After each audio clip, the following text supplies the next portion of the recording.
Senior International Olympic Weightlifting Coach and Professor of Sport and Exercise Science. Abdominal training, the ideas of abdominal training are all over the map. Everything from you never have to train your abdominals, just do sporting movements, just do heavy barbell work and you're good to go, to the core being the most important thing you can do. Even though apples have cores, the earth has cores, human beings do not have a core. Humans have a torso. But just speaking as a coach and anecdotally speaking, most athletes and regular folks waste their time doing a lot of silly ab work, just using up a lot of energy and not really making a whole bunch of progress in the meantime. So this video, we're going to take a deep dive into what is the best way to train your abs, and maybe even do you actually need to do your abs and how often.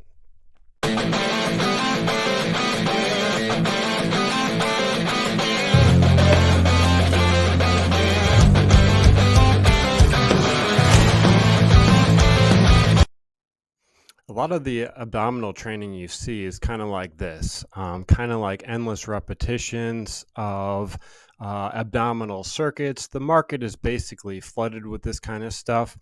I even see it a lot from coaches, especially team sport coaches. And with my students, I actually refer to it as busy work. Coaches are just trying to make their athletes tired, take 10, 15 minutes at the end of practice to kind of do these things. They do have some validity. There are sports that require, for example, strength endurance in the hip flexors and abdominals, in distance running, maybe medium to long sprints. But once the abdominals are strong enough to hold your posture, they actually become fairly unnecessary from a sporting standpoint, essentially because your isometric strength, which is mostly what these are training, along with your hip flexors, the requirements are about 10% activation of your entire isometric force that you can produce. So once you can adequately do them, they're kind of just making you tired, and they're not actually making you better. You'd be better off doing some very sport-specific type of things like high knees for time or that sort of thing if you need to improve your strength endurance of the hip flexors and the abdominals. The other issue is the rectus there, which is the big guy. Its job is to flex and extend the spine, essentially bringing your pelvis and your rib cage closer together. And when you're just doing sit-ups on the ground, endless repetitions, you are not getting to the lengthened position.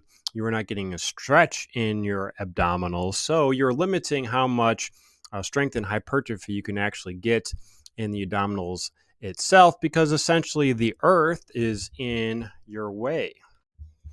A lot of our more popular abdominal exercises are actually mostly for other sports, strengthening a position that they might need, like a pike position for diving and gymnastics. So some exercises in that regard are very good, and some are less useful. So this is actually a better version of the hanging leg lift, because you're actually fully lengthening the spine under some type of load, versus just doing it without the ball there. You're not getting a real good stretch in the abdominals.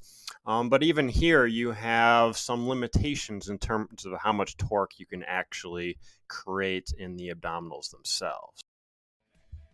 So if you use like an elevated curved surface, you can actually create much more torque. You can see here I'm getting a full stretch in the lower and middle of the abdominals, which is going to be greater strength and hypertrophy from those positions.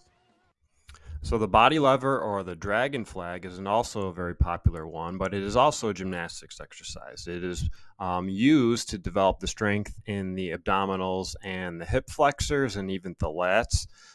for the back lever, which is a gymnastic skill move.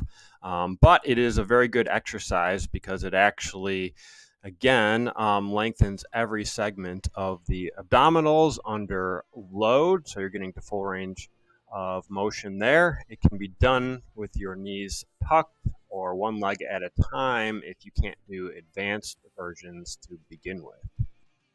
The ab wheel rollout was actually designed for swimmers. It strengthens the positions you have in your swim stroke.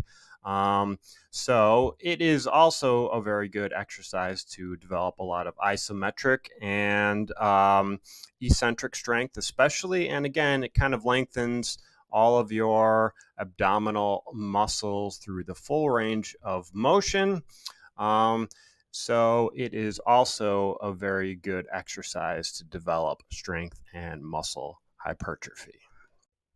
If you tied me down and made me choose one exercise, it would be the classic crunch or the classic leg lift on an elevated, rounded surface.